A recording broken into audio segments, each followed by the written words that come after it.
벌써 2024년이 절반이 흘렸습니다. 벌써 6월이 됐고요. 새해를 시작하면서 우리들이 다짐했던 그런 계획들과 일들이 분명히 있었을 것입니다.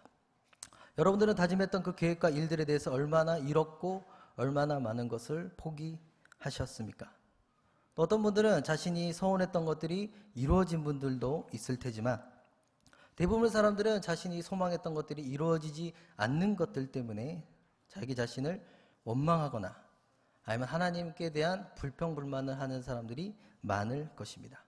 하지만 오늘은 다윗의 이야기를 통해서 어떠한 실패에도 우리가 다시 일어나는 그런 신앙을 배울 수 있는 시간이 되기를 주님의 이름으로 축복합니다.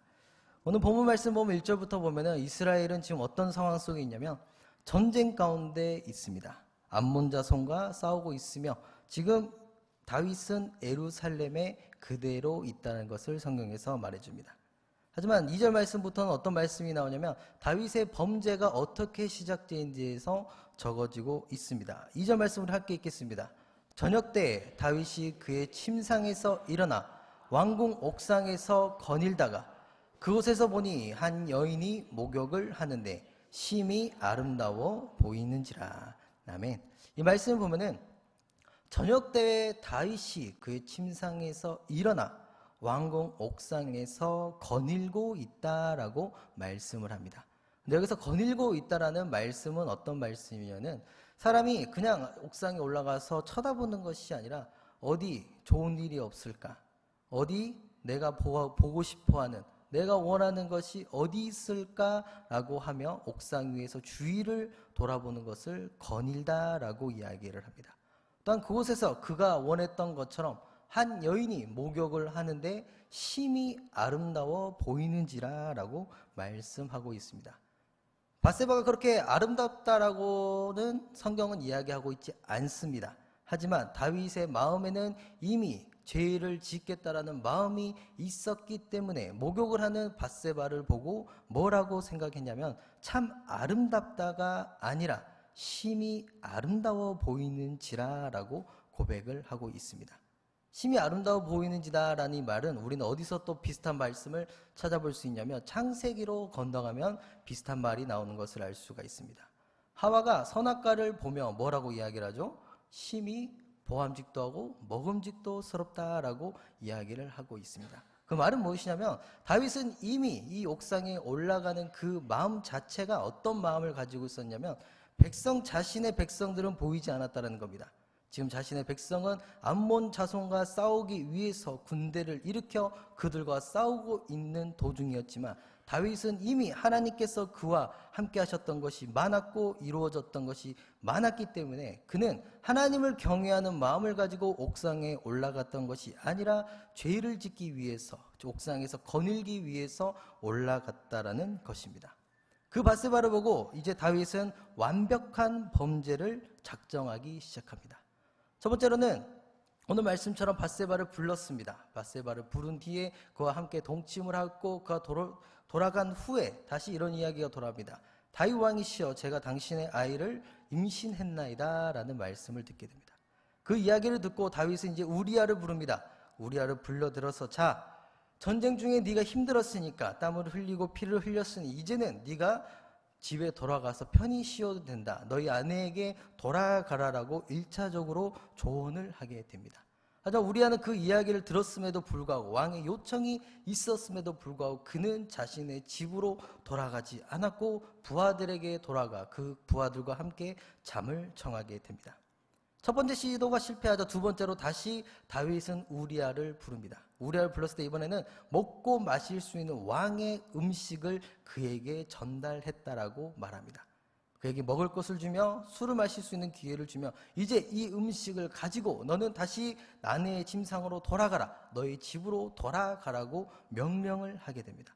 그럼에도 불구하고 우리아는 그 이야기를 듣고 다윗이 고백해야 될 말을 우리아의 입에서 고백하는 것을 볼 수가 있습니다. 11절 말씀 함께 읽겠습니다.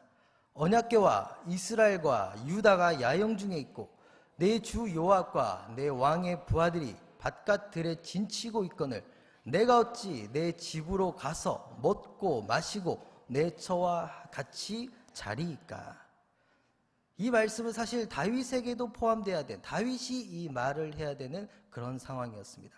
왕이 음식을 먹고 술이 취하는 것이 아니라 함께 이스라엘 백성들과 언약궤를 메고 여호와의 이름으로 이방인들과 싸워야 되는 그런 상황이었지만, 우리아는 그 말씀을 지키고자 했지만 다윗은 오히려 자신의 죄를 덮기 위해서 악행을 저지르고 있었다는 것입니다. 첫 번째 시도도 실패했고 두 번째 기회도 실패했습니다. 마지막 남은 작전이 뭐였냐면 그를 최전방으로 보내는 것이었습니다. 요압에게 전령을 보내서 이 우리아를 최전방에 보내고 너는 조심히 뒤로 빠져나와라. 그리하여 그가 적들의 화살을 맞아 죽게 만들어라 라고 명령을 하게 됩니다. 결국에는 우리아는 암몬 자손의 화살을 맞아 전장에서 사망을 하게 됩니다. 그리고 전령을 통해서 다윗은 그 소식을 듣게 되었고, 그리고 이 다윗의 범죄가 얼마나 기가 막혔냐면 사무엘하 11장 25절 말씀에 이 우리아가 죽었다는 소식을 듣고 다윗은 다시 사람들에게 전령을 보내면서 이렇게 이야기합니다. 너는 요압에게 이같이 말하기를 이 일로 걱정하지 말라. 칼은 이 사람이나 저 사람이나 삼키느니라. 그 성을 향하여 더욱 힘써 싸워 함락시키라여 너는 그를 담대하게 하라 하니라 라고 말씀합니다. 전령에게 보낸 이 이야기를 들어보면은 누구나 전쟁에서 죽을 수 있다라고 이야기를 하면서 자신의 범죄를 감추고 이스라엘 백성들에게 우리가 사랑하는 우리아가 죽었으니 너희들은 다시 암몬 자손과 싸워 이겨라라는 그런 명령을 보내게 되었다라는 것입니다. 그리고 그의 범죄는 27절 말씀으로 모든 것이 완벽해집니다. 27절 말씀 함께 읽겠습니다. 그 장례를 마침에 다윗이 사람을 보내 그를 왕궁으로 데려오니 그가 그의 아내가 되어 그에게 아들을 낳으리라. 다윗이 행한 그 일이 여호와 보시기에 악하였더라. 아멘. 다윗이 생각했을 때 자신이 저질렀던 범죄는 누구보다 더 완벽했다라고 생각했었을 것입니다. 누구도 알 수 없는, 우리아도 몰랐고 요압도 모르는 그런 은밀한 일을 내가 행했다라고 스스로 이야기를 했었을 것입니다. 하지만 오늘 27절 마지막 말씀을 보시면은 하나님께서는 이렇게 이야기합니다. 여호와가 그 일을 보시기에 악하였다라고 말씀을 하게 됩니다. 사실 다윗이 이런 범죄를 저질렀을 때 그는 자신이 범죄를 저지르고 있었다는, 하나님이 보시기에 악을 행하고 있었다는 것을 전혀 알지 못했습니다. 그 이유가 뭐냐면 하나님께서는 나단 선지자를 보내서 다윗이 범죄를 저질렀던 그 일에 대해서 애화를 들어서 그에게 설명을 하게 됩니다. 한 가난한 사람이 있는데 그에게는 딸과 같은 양이 있었지만 한 부자가 나타나서 그 딸과 같은 양을 가져갔나이다, 훔쳐갔나이다 라고 이야기를 하게 됩니다. 그러면서 다윗이 이야기하기를 뭐라고 이야기하냐면 그 애화를 들었음에도 불구하고, 그 비유를 들었음에도 불구하고 지금 하나님께서 자신을 책망하기 위한 그 음성으로 깨달지 못하고 오히려 다윗이 화를 내면서 도대체 어떤 사람이 그런 악행을 저질렀습니까? 내가 지금 당장 가서 그 사람을, 그 부자를 죽이겠나이다 라고 고백을 하게 됩니다. 그 모습을 본 선지자 나단은 당신이 죽이겠다라고 하는 자가 바로 다윗 왕입니다 라고 이야기를 하게 됩니다. 그래서 14절 말씀부터 15절 말씀 보시면 이렇게 이야기합니다. 이 일로 말미암아 여호와의 원수가 크게 비방할 거리를 얻게 하였으니 당신이 낳은 아이가 반드시 죽으리이다 하고 나단이 자기 집으로 돌아가니라. 우리아의 아내가 다윗에게 낳은 아이를 여호와께서 치심에 심히 앓는지라 라고 말씀하게 됩니다. 다윗이 지었던 그 범죄의 죗값은 엄청났습니다. 엄청났다는 말은 그 아이가 심히 앓게 되었고 결국에는 그 암을 통해서 자식을 눈앞에서 잃어야 되는 상처를 다윗은 얻게 되었다는 것입니다. 14절 말씀 보면 이렇게 이야기합니다. 여호와의 원수가 크게 비방할 거리를 얻게 하였으니 라는 말씀은 어떤 의미를 가지고 있냐면 이방 사람들에게 다윗 왕이라는 존재는 두려움의 대상이었습니다. 그는 이방 나라 사람들이 말하기를 그는 하나님이 함께하는 사람이었으며 하나님이 함께하는 곳에는 항상 승리만이 있다라는 것을 이방인들의 입술에서 나오게 만들었던 사람이 바로 다윗 왕이었다는 것입니다. 하지만 비방할 거리를 얻게 하였다라는 것은 자기가 지었던 범죄가 자신은 완벽했고 누구도 알지 못할 거다라고 생각했지만 이 일을 통해서 다윗은 자신이 지금까지 얻어왔던 그 명예와 권력과 부가 한낱 먼지가 되게 되었다는 것입니다. 그래서 이 일을 통해서 다윗은 하나님께 무릎을 꿇고 회개를 하기 시작합니다. 시편 51편은 어떤 말씀이냐면 다윗이 밧세바와 동침한 후에 선지자 나단이 그에게 왔을 때 지은 시라고 이야기를 합니다. 그러면 9절부터 10절 말씀 할게 있겠습니다. 주의 얼굴을 내 죄에서 돌이키시고 내 모든 죄악을 지워주소서.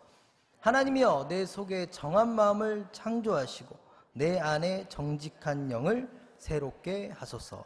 아멘. 저는 개인적으로 다윗을 좋아합니다. 성경 인물 중에. 좋아하는 이유가 뭐였냐면 다윗은 하나님을 경외하는 사람이었지만 그가 이렇게 죄를 짓고 범죄했음에도 불구하고 그는 하나님께 무릎 꿇고 눈물을 흘리며 자신의 죄를 사하게 해주세요라고 했던 사람이기 때문에 저는 다윗을 좋아합니다. 다윗은 우리와는 다른 믿음을 가지고 있었습니다. 그 믿음은 어떤 믿음이었냐면 그는 공의의 하나님을 너무나도 잘 알고 있었다라는 것입니다. 그가 지금 처해 있는 자신의 자식을 잃어버리는 그 아픔을 하나님이 내 자신의 죄값을 통해서 자신에게 주신 고난이고 시험이었다는 것을 그는 너무 잘 알고 있었습니다. 시간이 흐르고 아이가 죽었습니다. 하지만 다윗은 우리가 가지고 있는 행동과는 정반대의 모습을 보여줍니다. 사무엘하 12장 21절부터 23절 말씀은 이렇게 이야기합니다. 그의 신하들이 그에게 이르되 아이가 살았을 때는 그를 위하여 금식하고 우시더니 죽은 후에는 일어나서 잡수시니 이 일이 어찌 됨이니까 하니 이르되 아이가 살았을 때는 내가 금식하고 운 것은 혹시 여호와께서 나를 불쌍히 여기사 아이를 살려주실는지 누가 알까 생각함 이거니와 지금은 죽었으니 내가 어찌 금식하랴 내가 다시 돌아오게 할 수 있느냐 나는 그에게로 가려니와 그는 내게로 돌아오지 아니하리라 하니라. 이 말씀을 보면은 다윗은 자신의 아이를 위해서 울며 금식하며 사람들 앞에서 기도하는 모습을 보여줬습니다. 또한 한 가지 희망도 가지고 있었습니다. 이렇게 하나님 앞에 눈물을 흘리고 회개를 하면 하나님께서 내 아이를 살려주실는지라는 그런 희망 또한 그는 가지고 있었습니다. 하지만 그의 생각대로는 되지 않았습니다. 금식도 기도도 눈물도 모든 것이 헛되게 되었습니다. 아이는 하나님이 데려가셨습니다. 하지만 이 사건을 통해서 우리는 하나님을 원망하고 하나님께 불평하고 우리들의 믿음이 흔들리는 그런 상황에 놓여지겠지만 다윗은 그러지 않았습니다. 오히려 다윗은 이 사건을 통해서 자신이 하나님 앞에 범죄하면 하나님이 공의의 하나님이 되어 자신의 죄값을 시험과 고난으로 내리신다는 사실을 깨달음을 통해서 그의 믿음은 더 견고해졌습니다. 그리고 다윗은 자신이 지은 죄악을 다시는 짓지 않았다라고 성경은 다윗을 설명하고 있습니다.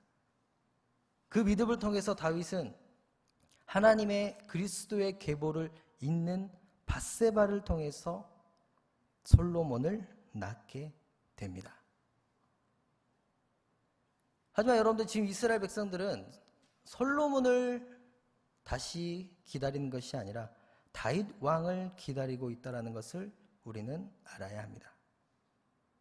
우리는 왜 솔로몬이 아닌 다윗을 원하냐면 다윗의 인생을 되돌아보면 그는 하나님 앞에 구하는 지혜와 명철이 모든 것이 다 하나님의 뜻과 하나님의 영광을 위해서 사용했다는 것입니다.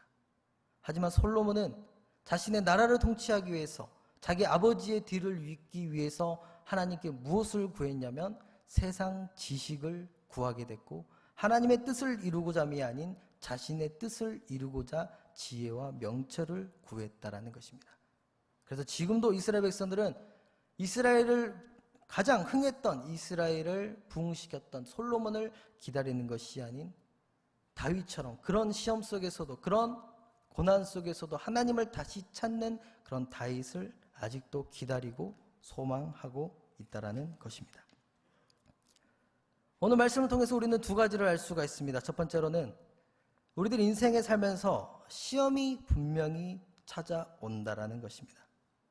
첫 번째 시험은 우리들이 너무나도 잘 알고 있는 시험처럼 우리들의 믿음을 더 경고케 하는 하나님의 시험이 있습니다.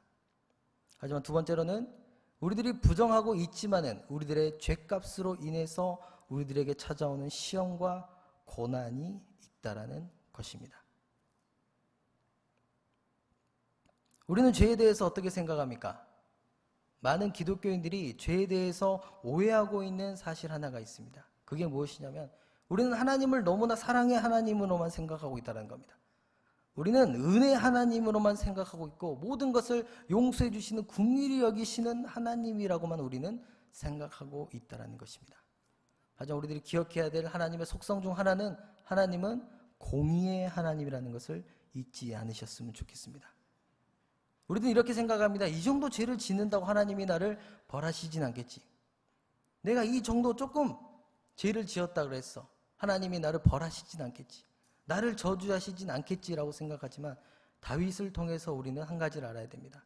하나님은 우리의 행위를 그대로 보응하시는 공의로운 하나님이시라는 겁니다. 믿음은 구원에까지 이르게 만듭니다. 하지만 우리는 구원파가 절대 아닙니다. 하나님을 믿었다 그래서 모든 죄를 지으며 나는 이렇게 해도 나는 구원받는 백성이다라고 말하는 것은 잘못된 믿음이고 잘못된 신앙입니다. 성경과 웨스트민스터 모든 고백서는 뭐라고 성도들의 삶을 정의를 하고 있냐면 먼저는 칭의를 받으라고 합니다. 의롭게 여김을 받으라고 합니다. 두 번째로는 성화된 삶이 있다라고 이야기합니다. 그리고 마지막에 영화가 있다고 이야기를 합니다. 수많은 교회와 수많은 기독교인들은 성화된 삶을 잊어버린 채 칭의와 영화만 바라보면서 살아가고 있다는 것입니다. 그래서 믿음만을 강조하며 자신이 짓고 있는 죄에 대한, 자신이 지금 하고 있는 말과 자신이 하고 있는 지금 행동에 대한 죄책감은 이미 사라진 지 오래되었다라는 것입니다. 에스겔서 18장 24절 말씀은 이렇게 이야기합니다. 만일 의인이 돌이켜 그 공의에서 떠나 범죄하고 악인이 행하는 모든 가증한 일대로 행하면 살겠느냐? 그가 행한 공의로운 일은 하나도 기억함이 되지 아니하리니 그가 그 범한 허물과 그 지은 죄로 죽으리라. 마태복음 10장 28절 말씀은 이렇게 얘기합니다. 몸은 죽여도 영혼은 능히 죽이지 못하는 자들을 두려워하지 말고 오직 몸과 영혼을 능히 지옥에 멸하실 수 있는 이를 두려워하라라고 말씀하고 있습니다. 이 말씀은 그대로 보면은 우리들의 믿음에 대해서 우리들의 구원에 대해서 흔드는 그런 이야기처럼 보입니다. 하지만 여러분들 하나님께서 우리들에게 이러한 말씀을 하시는 이유가 뭐냐면 하나님은 매일같이 예수님의 이름을 고백하며 회개하는 성도들의 모습을 원하시고 계신다라는 것입니다. 너희들이 죄를 지어서 너는 심판받아서 지옥 갈 놈이야 라고 하나님은 책망하는 것이 아니라 하나님께서 선택하시고 하나님께서 택하신 우리라는 이 백성들이 매일같이 회개하며 예수님께서 나를 위해서 죽으신 그 십자가 사건을 기억하며 하나님이 지금 이 시간에도 나를 사랑하시고 나에게 은혜를 주시고 나를 긍휼히 여겨주신다는 것을 매일같이 깨닫기 원하고 계신다라는 것입니다. 말씀을 맺으려고 합니다. 하나님을 두려워하는 것이 무엇입니까? 그냥 하늘을 바라보면서 아이고 하나님 무서워 이렇게 이야기하는 것이 하나님을 두려워하고 하나님을 경외하는 것입니까? 하나님을 경외한다라는 진짜 의미는 이 시간 우리들에게 선포된 말씀과 기록된 말씀을 통해서 나의 죄가 들춰나는 것이 곧 하나님을 경외하고 하나님을 두려워한다라는 것이라고 성경은 이야기하고 있습니다. 하지만 우리들이 이 죄에 대해서 한 가지 분명히 알고 가야 될 것이 무엇이냐면 말씀을 통해서 나의 죄가 들춰지는 것을 두려워하지 않으셨으면 좋겠습니다. 여러분들 죄인이라고 책망하는 것이 아니라 그 죄가 들전함을 통해서 여러분들이 예수의 이름으로 회개하고 다시 다윗처럼 일어섰을 때 하나님께서는 우리들에게 더 큰 은혜를 우리들에게 부어주시길 원하시고 우리들이 상상한 것보다 더 좋은 것을 채우시는 하나님이 계신다는 것을 믿는 여러분들이 되셨으면 좋겠습니다. 에스겔서 14장 11절 말씀 우리 함께 읽겠습니다. 이는 이스라엘 족속이 다시는 미혹되어 나를 떠나지 아니하게 하며 다시는 모든 죄를 스스로 더럽히지 아니하게 하여 그들을 내 백성으로 삼아 나는 그들의 하나님이 되려 함이라. 주 여호와의 말씀이니라. 아멘. 하나님 말씀을 통해서 우리들의 죄가 깨달아지게 만드시는 것은 다시는 미혹되지 않기 위해서, 다시는 하나님을 떠나지 않고 다시는 모든 죄에서 스스로 더럽히지 않게 하기 위함임을 기억할 수 있는 여러분들이 되셨으면 좋겠습니다. 그래서 저는 습관처럼 설교 시간에 이런 이야기를 합니다. 죄가 있는 곳엔 하나님의 은혜가 있다입니다. 죄가 고백되는 곳엔 하나님의 치유하심이 있고 죄가 있는 곳엔 하나님의 세우시는 그 기적이 있다는 것을 믿으셨으면 좋겠습니다. 그래서 여러분들이 다윗처럼 사울이 그를 핍박하고 그에게 시험을 가져왔을 때 그 시험을 끝까지 믿음으로 이겨냈던 그 시험도 여러분들이 끝까지 인내함으로 승리하셨으면 좋겠고, 두 번째로 오늘 말씀을 통해서 다윗이 비록 죄값으로 받은 시험이지만 그 시험을 눈물과 회개로서 한 단계 더 성장했던 것처럼 여러분들도 여러분들 눈앞에 놓여있는 그 시험을 믿음으로, 눈물로, 회개로, 금식으로 싸워 이길 수 있는 여러분들이 되시기를 주님의 이름으로 축복합니다.